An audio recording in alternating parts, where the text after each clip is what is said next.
ये कहानी है एक आदमी की जिसे नींद में ऐसी चीजें करने की बीमारी होती है जो वो अपने सपने में करता था, लेकिन उसने ये अपने सपने में भी नहीं सोचा था कि उसकी ये बीमारी उसकी जिंदगी को उलट पुलट कर रखेगी।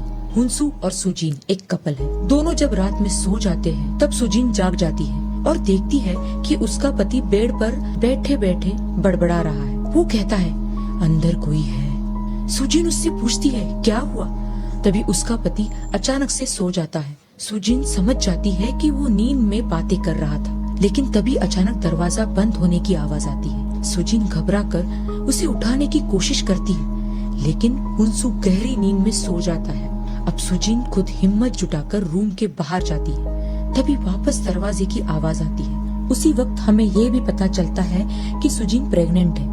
वो जब देखती है तो समझ जाती है कि दरवाजा हवा की वजह से बार बार खुल रहा था और हुनसू की चप्पल वहाँ अटकी हुई थी। वहाँ उसका कुत्ता भी होता है जो डर के मारे छुप गया है। हुनसू पेशे से एक एक्टर है और उसकी वाइफ कहीं जॉब कर रही है। अगले सीन में हम ये देखते हैं कि उसकी पड़ोसन जो उसके नीचे के फ्लैट में रहती है उसे कुछ खाने की चीजें देने आती है, लेकिन वह ये भी शिकायत करती है कि उसके घर से एक हफ्ते से चिल्लाने की आवाज आ रही है। सुजीन उससे माफी मांगती है। ऑफिस से आते वक्त सुजीन और हुनसू उस औरत के बारे में हंसी मजाक करते हैं। घर जाने के बाद सुजीन फिर वही पिछली रात वाला टॉपिक छेड़ती है, लेकिन हुनसू उसे बताता है कि वो सिर्फ एक स्क्रिप्ट का डायलॉग था जो वो नींद में बड़बड़ा रहा था।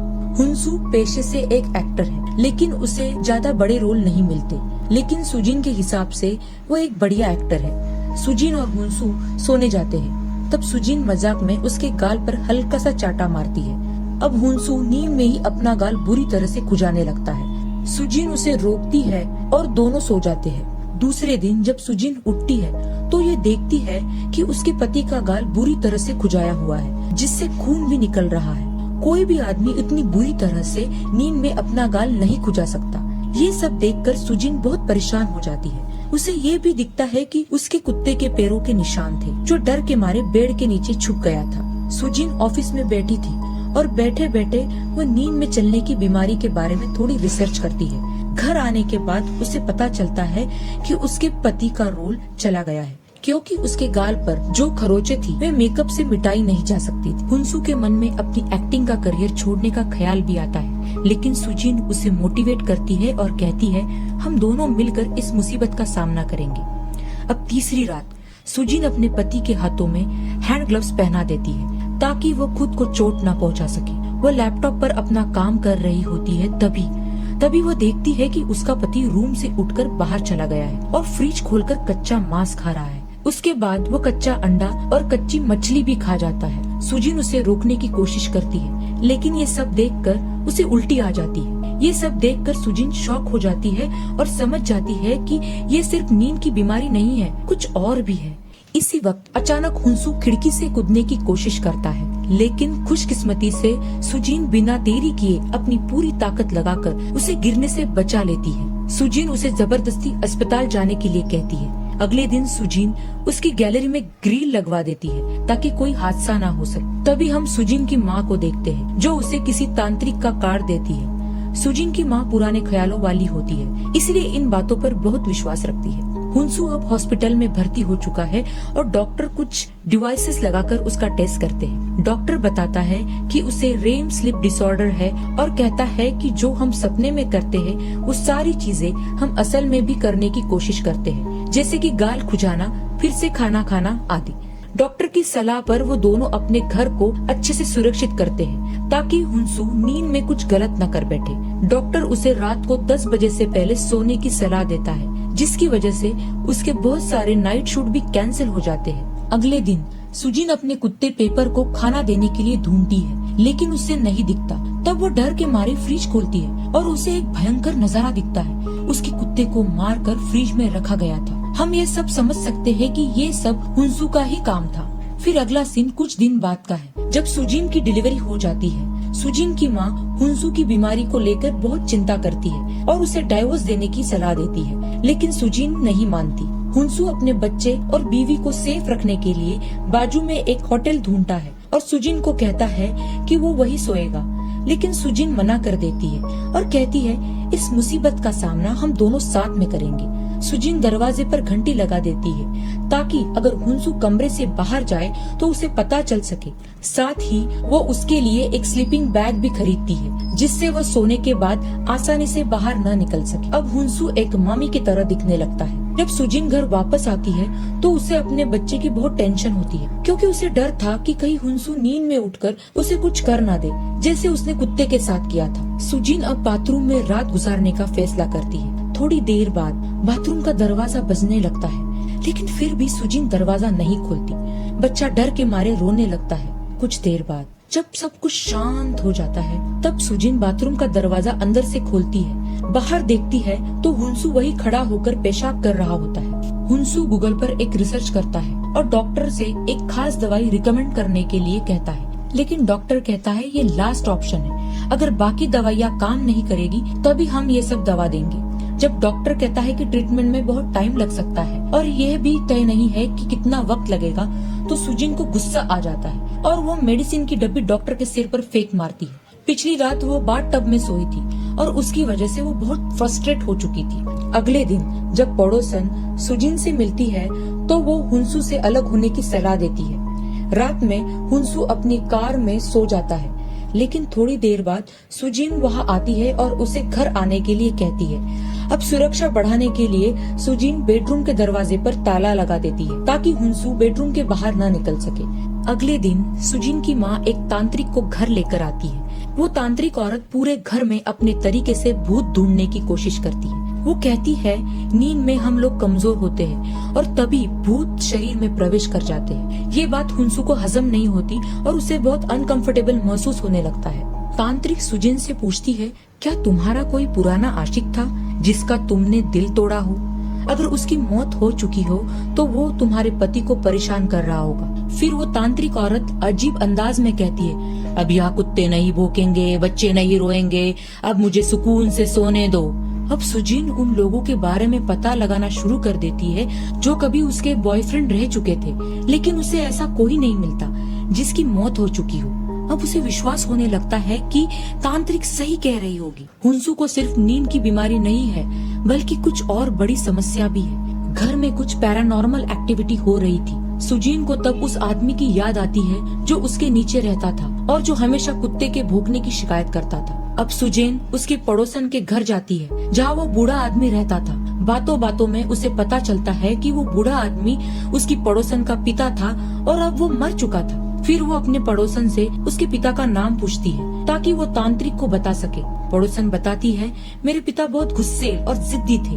अब सुजैन अपने ऊपर प्यार करने वालों के लिस्ट में उस बूढ़े आदमी का नाम भी ऐड कर देती है। सुजैन रात में पति को उसके नाम से बुलाती है, तब वो जवाब नहीं देता, लेकिन जब वो उसे मिस्टर पार्क कहकर बुलाती है जो कि उस बूढ़े आदमी का नाम था, तब उसका पति रिप्लाई करता है। सुजैन फ्रस्ट्रेट होकर पूछती है, मेरे कुत्ते को मारने के बाद क्या तुम मेरी बेटी को भी मार डालोगे? तब हुंसू कुछ रिस्पॉन्स नहीं करता। सुजैन अब बार बार ये लाइन दोहरा रही थी, अब कुत्ते नहीं भौंकेंगे, बच्चे नहीं सोएंगे, मुझे चैन से सोने दो, जो कि उस तांत्रिक ने कहा था। सुजैन जो पहले उन चीजों पर विश्वास नहीं करती थी, अब वह तांत्रिक के द्वारा दी गई चार्ट बेड के नीचे लगा देती है। उस रात वो वापस जाग जाती है, तब उसे उसके बच्चे के रोने की आवाज आती है, लेकिन उसका पति वही सोया हुआ रहता है। सुजैन भागकर बिल्डिंग के बाहर आती है और एक कचरे के डिब्बे में से थैलियां निकालना शुरू कर देती है, जहाँ से उसे बच्चे के रोने की आवाज आ रही थी। सुजैन बहुत डरी हुई थी। तब उसे एक बच्चे का हाथ दिखता है, लेकिन अचानक उसकी नींद खुल जाती है और उसका सपना टूट जाता है। वह देखती है कि उसका बच्चा उसके पालने में नहीं होता। वो डर के मारे फ्रिज खोलकर देखती है, लेकिन उसमें कुछ नहीं मिलता। तब उसे कुकर में गैस पर कुछ चढ़ाया दिखाई देता है। सुजैन डर के मारे वो गर्म ढक्कन हाथ से खोल देती है और उसमें उसे कुछ नजर आता है। वो पूरा खाना नीचे फेंक देती है और ढूंढने लगती है कि कहीं उसके पति ने, मतलब उस बूढ़े आदमी के आत्मा ने उसके बच्चे के साथ कुछ कर तो नहीं दिया। तभी उसका पति उसके बच्चे को लेकर आ जाता है और उसके जले हुए हाथ को देखता है। वो बर्फ ढूंढने की कोशिश करता है, लेकिन तभी सुजैन उसके सिर पर कुकर से हमला कर देती है। अगले सीन में हम देख सकते हैं कि सुजैन ने अपने पति के हाथ पैर बांध रखे थे और चाकू लेकर उसके गले पर रख दिया था। वो सोचती है कि उसके पति के अंदर उस बूढ़े आदमी की आत्मा है। उसका पति उसके सामने गिड़गिड़ाने लगता है कि उसे मत मारो।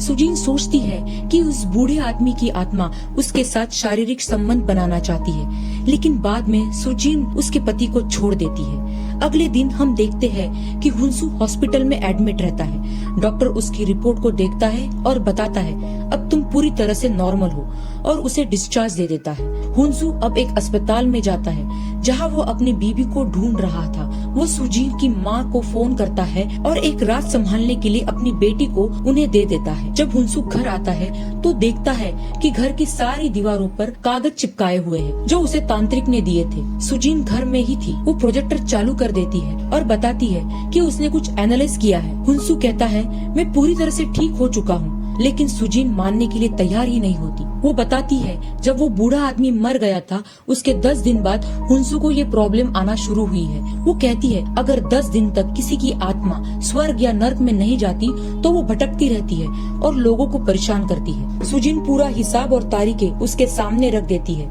लेकिन हुंसू ये कहता है कि वो सिर्फ नींद की बीमारी थी। सुजीन अभी भी कहती है कि उसके अंदर आत्मा है, क्योंकि जब कोई किसी की आत्मा के वश में होता है तो वो गंदे तरीके से खुजाने लगता है और कच्चा मांस खाने लगता है। वो कहती है कि उस आदमी को हमसे बहुत परेशानी थी, इस वजह से वो इस बात का बदला ले रहा है।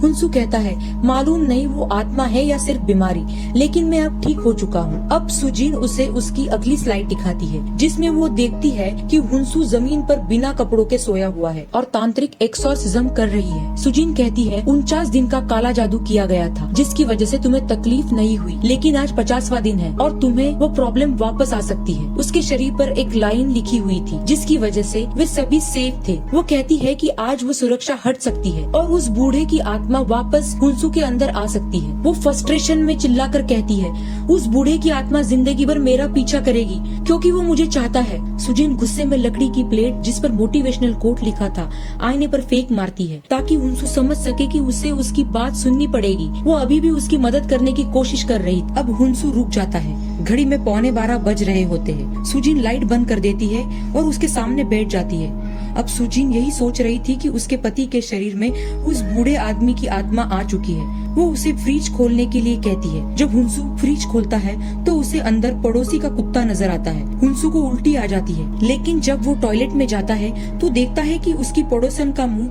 टेप से बांध दिया गया था। सुजीन अब पूरी तरह से पागल हो चुकी थी। वो ड्रिल मशीन उठाकर अपनी पड़ोसन के सिर पर रख देती है। अब पड़ोसन अपने पिता के आत्मा से बात करती है जो हम समझ सकते हैं कि हुंसू के शरीर में है। वो उसे रिक्वेस्ट करती है प्लीज चले जाइए। अब सुजीन बूढ़े की आत्मा को धमकाती है अगर तुमने वापस मेरे घर में आने की कोशिश की तो मैं तुम्हारी बेटी तुम्हारे पोते को मार डालूंगी। 12 बजने में सिर्फ 5 मिनट बचे हैं। सुजीन ड्रिल मशीन चालू कर देती है और पड़ोसन के सिर पर छेद करना शुरू कर देती है। तभी हुंसू चिल्लाकर कहता है मैं जा रहा हूँ। फिर अचानक हुंसू अपनी बीवी पर झपटा मारता है और उसे नीचे गिरा देता है। उसके चेहरे पर एक अजीब सी मुस्कान होती है। वो कहता है अब देखना पागल औरत, मैं जा रहा हूँ। हम समझ सकते हैं कि वो बूढ़ा आदमी बोल रहा था। फिर वो अपनी बेटी को कहता है तुम यहाँ से चली जाओ, यह जगह छोड़कर चली जाओ। अब हुंसू बूढ़े आदमी की तरह बिहेव करने लगता है।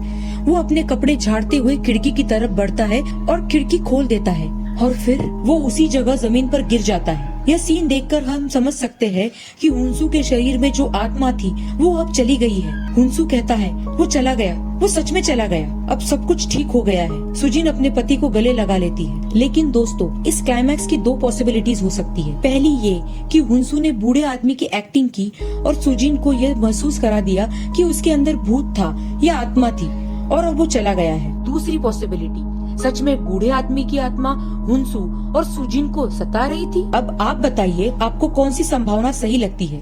अगर हुंसू को सिर्फ नींद की बीमारी थी तो फिर उसने अपने गाल पर इतनी बुरी तरह से घाव कैसे किए? उसने इतनी आसानी से कुत्ते को फ्रिज में रखकर मार कैसे दिया? सोचिए और कमेंट करके अपनी राय बताइए। ऐसे ही इंटरेस्टिंग वीडियो देखने के लिए चैनल को सब्सक्राइब करें।